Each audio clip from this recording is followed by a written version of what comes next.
పర్టికులర్గా ఈ ఉద్దేశంతో పెట్టాం అని ప్రభుత్వం చెప్పిందా, మీకు ఒక క్లారిటీ ఇచ్చిందా? ఫస్ట్ ఆఫ్ ఆల్ జియో ద్వారానే మీకు ఇస్తున్నారు కదా. అంతే. అంటే జియో కూడా చట్టబద్ధంగానే ఉంటుంది. Okay. జియోస్ అనేది చట్ట వ్యతిరేకంగా ఏం కాదండి.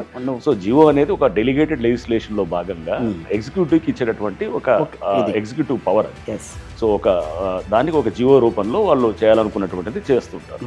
సో తర్వాత దానికి చట్టబద్ధత కూడా పవర్స్ని జిహెచ్ఎంసీ యాక్ట్ని అమెండ్ చేయటం, ఒక ఆర్డినెన్స్ ద్వారా తీసుకురావటం, అట్లానే వేరియస్ ఇది ప్రావిజన్స్ ఆఫ్ దీని కింద చట్టాల కింద పవర్స్ని డెలిగేట్ చేయటం, అంటే లైక్ వాటర్ యాక్ట్ కింద ఇవ్వటం, లేకపోతే ఇరిగేషన్ యాక్ట్ కింద ఇవ్వటం, లేకపోతే మున్సిపాలిటీస్ యాక్ట్ కింద ఇవ్వటం, ఇట్లా రకరకాల పవర్స్ అన్నింటిని కూడా డెలిగేట్ చేయటం హైడ్రాకి. అంటే ఇది ఒక first of it's kind in the country ఇట్లాంటి ఒక సంస్థ అనేది.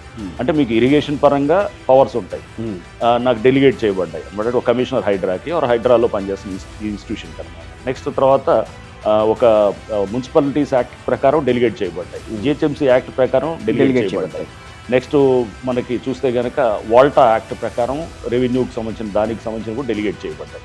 సో ఇన్ని పవర్స్ డెలిగేట్ చేసి ఇదంతా కూడా ఒక హైడ్రా దగ్గర పెట్టినప్పుడు మీకు అంటే మీకు చాలా పవర్స్ ఇచ్చినప్పుడు దీనికి ఎక్కువ బాధ్యతతో కూడా మనం చేయాల్సిన అవసరం.